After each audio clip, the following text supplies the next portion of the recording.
Okay, here's part 2 of episode 8. There's an old saying in the law. If you have the facts on your side, pound the facts. If you have the law on your side, pound the law. If you have neither, pound the table. Well, Rebutting comes up with another option. Pound the jury. Yeah, they may be able to collectively go back and start talking about it. Well, now what about this? Why would her body be in the back of that RAV4 if you really burned her there? Maybe, and they may come up with something, and it may be completely speculative, or it may have some basis in the evidence. I don't know. Rebutting, of course, would know a thing or two about speculation, since his entire conspiracy theory rests on it, but it is interesting that he uses the blood in the RAV4 as one of the strongest reasons why Avery couldn't have killed Teresa Halbach. Okay. What is Kratz's theory? He's all speculation, and I'm sorry, he doesn't have proof. Where's the proof? Where's the proof? Where's the blood? Where's the proof that she was killed? Where you said, how you said, by Steven? Where is that actual proof? Because I still have not seen it. And I don't think that Rebutting is wrong at all for hoping that the jury can see past that bullshit and, make up their own mind logically. Dassey said he and Avery loaded Halbach's body in the RAV4 and drove it to a nearby pond, intending to dump it there, but when they arrived, they found that the pond was drained, so they returned to Avery's home and burned the body in the burn pit. Okay, well, how many statements did it take for Brendan to finally say that they put her inside the RAV4? They had to find a way to explain why there was blood in the back of her car. So how many statements did it take for them to get him to say that? How many? This explains not only Halbach's blood in the trunk of the car, but also Avery's blood in the car, as well as his DNA on the car key that was found in his bedroom. And unfortunately for Avery, the jury didn't buy his framing defense. At this time, the court will read the verdicts. On count 1, the verdict reads as follows. We, the jury, find the defendant, Stephen A. That's crazy. Avery, guilty of first-degree intentional homicide as charged in the first count of the information. On count 2, the verdict reads, we, the jury, find the defendant, Stephen A. Avery, not guilty of mutilating a corpse as charged in the second count of the information. On count 3, the verdict reads, we, the jury, find the defendant, Stephen Avery, guilty of possession of a firearm as charged in the third count of the information. Naturally, making a murderer seizes on this split verdict. I think that's some kind of compromise by the jury?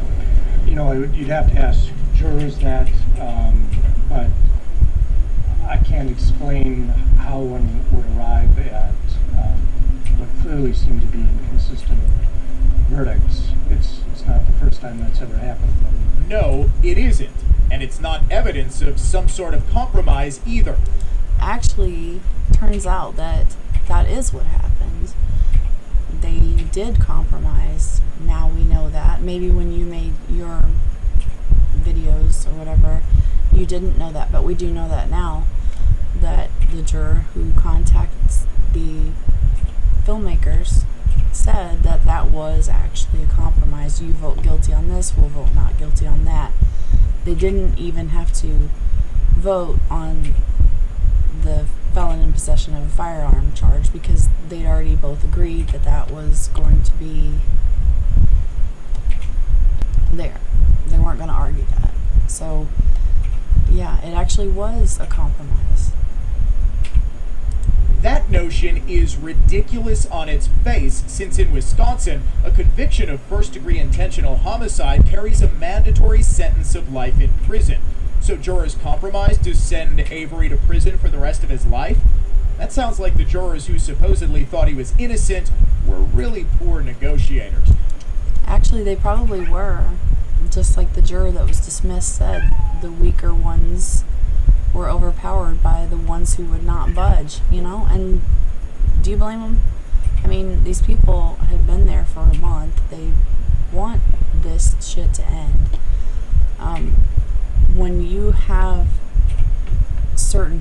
who have already told you right from the very start they're not going to budge on their verdict. They're not going to change their mind. There's nothing you can say. And I'm actually surprised that it somehow didn't just, I'm sorry if it was me. You're not going to bully me, okay? You can say, I'm not going to vote guilty. I'm not going to participate in the deliberations because I'm going to say guilty. That's it. Then I'm going to say, all right, asshole. Then I'm going to say not guilty and we're going to hang the jury. If you're going to be like that, let's have a conversation and let's talk about this. And maybe if we do that, maybe if we all put our heads together, we all discuss this, maybe we can come up with something reasonable and acceptable to everyone. But no, if you're not even given the chance to do that, I don't know why they didn't just hang the jury. I would have if that was me, because that's not fair. That's not how it's supposed to go. To reinforce this notion that jurors were somehow pressured to arrive at a guilty verdict, the series shows Strang telling Avery's mother that jurors' initial vote was 7 for not guilty, 3 for guilty, and 2 undecided. To bolster these claims of jury bullying and a compromised verdict, Making a Murderer interviews juror Richard Mahler, who never even sat through the entire deliberation process. A family emergency forced him to go home after just 4 hours of a 20-hour deliberation, and he was replaced by an alternate. The majority of us were easygoing and laid back, but a couple stubborn ones did. And it seems like stubborn people can sway softer people their way. Just for some reason, psychologically, I think that's possible.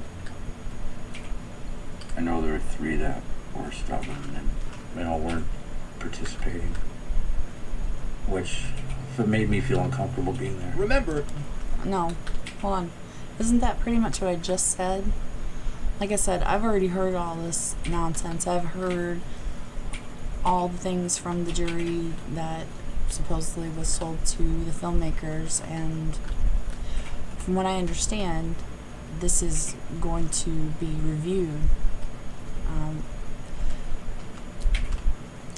The conduct of the jury is going to be under review because of the interview, in part, where one of the jurors was telling that they came to their guilty verdict because Brendan Dassey confessed. Because of that confession, that was not ever admitted in the trial, so they should not have been considering that, and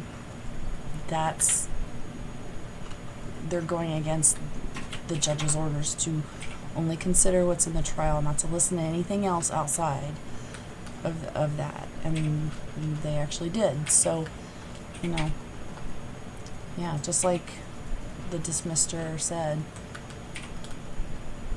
the stronger ones overpower the weaker ones. this was just during the initial 4 hours of deliberations. Mahler couldn't stick around for 16 of the 20 hours of total time the jury spent weighing the evidence. I felt there was some biased jurors that didn't, keep an open mind, and they had their mind made up, before the trial started, which I was pretty discouraged about myself. All I know is that a lot of us were weak, starting deliberations, weak and tired. I don't know if it was a compromise, let's just do something here so we can get out of here. I don't know. No, he doesn't, because he wasn't there.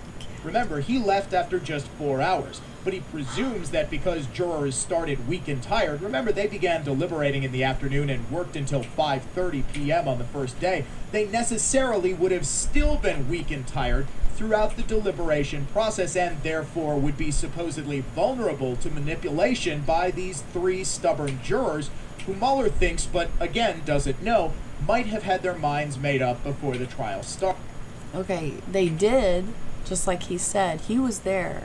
You weren't, so you can't say that he doesn't know. He knows a lot better than you or I do. So I think I'm going to take his word for it. He's got no reason to lie. I can totally see how they would be weak and tired after sitting through all of that trial, all that testimony, and then having to go back and try to have deliberations with people who refuse to participate, as he said. This is the only person that we've publicly heard talk. He's the only one I've heard. And so he is absolutely going to know more than we do, so I'm going to take his word for it. He's not involved. He's got no reason to lie. Why would he? It's pretty clear that he was uncomfortable, that's what he said. And I would be too. You know, if I'm going into that, we're supposed to be deliberating. This is about somebody's life, putting them in prison for the rest of their life. You should deliberate. You should talk about it. You should discuss it. You should be open to possibilities. And, you know, given the limited information that they had, I still don't think that there was enough to come back with anything other than not guilty. There is no verdict of innocent. There's only a verdict of not guilty or guilty. That's it. That does not mean that Stephen Avery was innocent. It just means that the state did not prove beyond a reasonable doubt. And I can't see how anyone could possibly listen to all that, read transcripts, whatever, and say anything other than there wasn't at least some reasonable doubt. There's no way that it should have been a guilty verdict at all. Couldn't it also be possible that the jurors who voted not guilty on the initial count were seduced by the conspiracy theory? Couldn't it also be possible that after they really thought about it and really examined the actual physical evidence, or more accurately, the lack of physical evidence of a conspiracy against Avery, that they decided there was none? What about the lack of physical evidence that Stephen Avery actually did commit the crime? I mean, that's my biggest problem. I don't see that. The defense does not have to prove jack shit. They don't have to prove that Lincoln Colburn planted anything. They just have to present the possibility that it could have happened. It could have happened, just to give an alternate explanation to how those things got there. Well, they can't even go into the other things. Like I said, they weren't allowed to present a full defense, and that's just bullshit. Still, there's reasonable doubt. There was plenty of reasonable doubt. Did, however, decide that there was enough physical evidence to convict him of her murder. The bullet from his gun with her DNA on it, the car key with his DNA on it found in his room, his DNA all over her car. However, the jury did not find that there was enough evidence to convict him of mutilating a corpse. This is not evidence of a compromise of some sort, since, remember, Avery was still going to prison for life. It was instead evidence that the jury could not determine conclusively that Avery was the one who burned Halbach's body in his burn pit. Do the verdict... Why not? Who else would have done that? If Stephen killed her, who else would have burned her? See, that verdict makes no sense. It was a compromise. It was obviously a compromise, and even though, just like Strang said, we have to come. That's why the state piles on all these charges that they possibly can, because they only have to get one. We have to win across the board, or he goes to prison, and that's what happened. They got the one that they needed, just one, any one of those, and he would have been going to prison. So, yeah.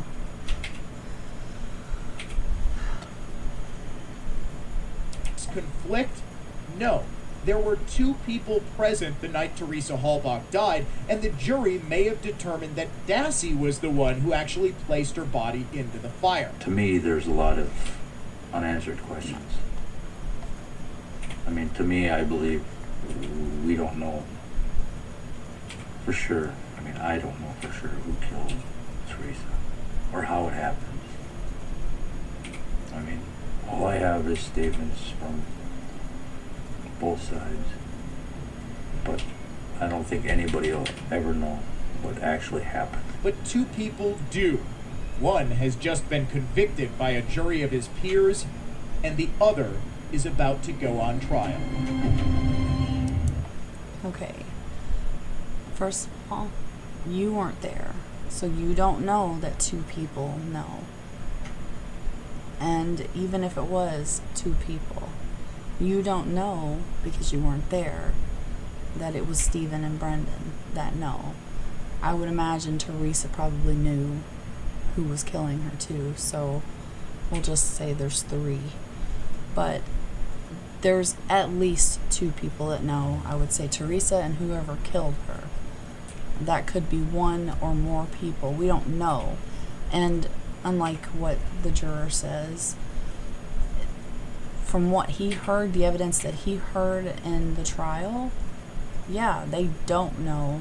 The jury does not know who killed her. There was reasonable doubt that Stephen did it. There was no reason to be considering that Brendan did anything because he was not brought into it at all. So they're not supposed to be considering that. They're only supposed to be convicting Stephen or, saying not guilty. The defense does not have to prove who killed her. But like I said, since they weren't allowed to present a full defense, they really had lack of options, and the jury wants to hear that answer. They want to know, if he didn't do it, who did? And they were not given that information. They weren't even given other possible alternate solutions or theories or nothing. And that I think is really unfortunate. If the defense was allowed to present a full defense for Stephen,